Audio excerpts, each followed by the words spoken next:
The limitations and challenges within our domain are pretty much generic to that of many other scientific domains.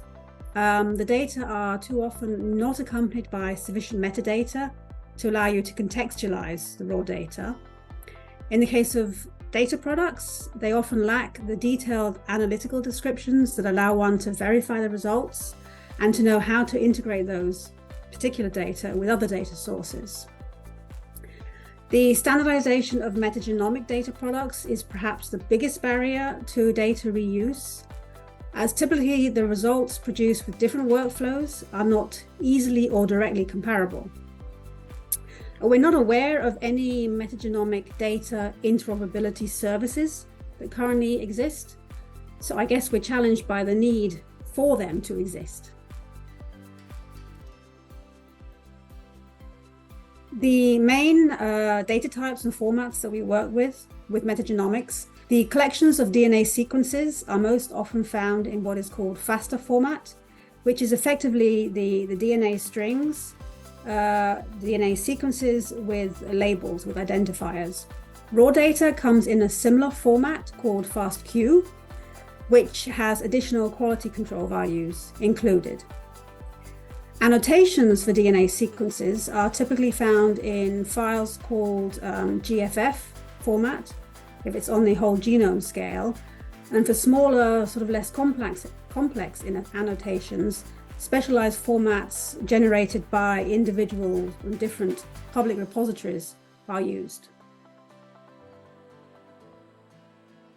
Metagenomic data in the marine domain, as well as in other domains, are deposited in public repositories, EMBL, EBI in Europe, and NCBI in the US.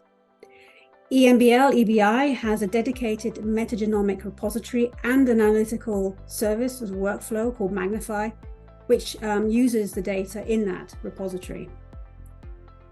These repositories all have public APIs, application programming interfaces, to allow data upload, data access, data search, and data download, at least for the raw data.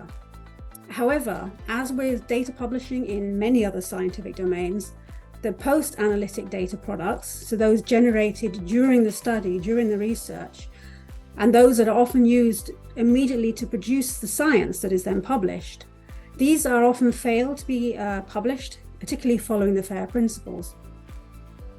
Often this is just because it's not common practice, but it's also a problem with the limited number of public repositories where you can park these particular types of data products. The benefits for FAIR data to our community are exactly the same as they are for the more general case.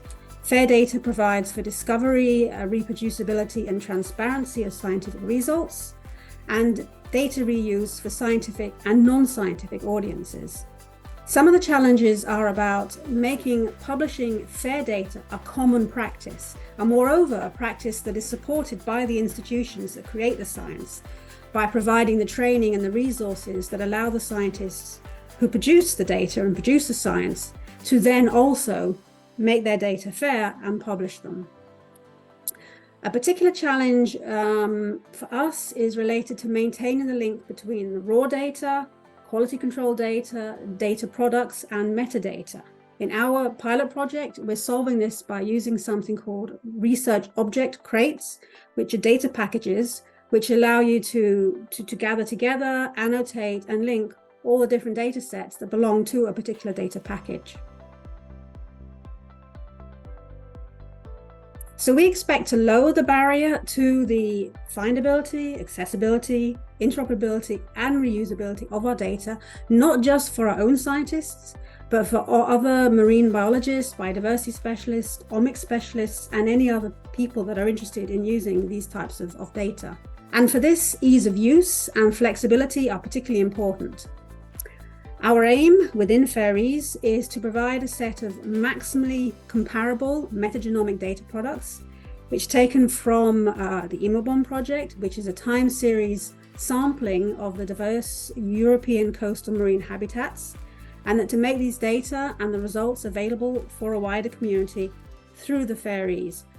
The data will be easily interrogated, accessed and found through the Data Discovery and Access Service, and it can be manipulated also easily and flexibly within the virtual research environment, where services that integrate a range of environmental and climatic data sets that can be pulled in from elsewhere can be deployed and can be used together with our data sets.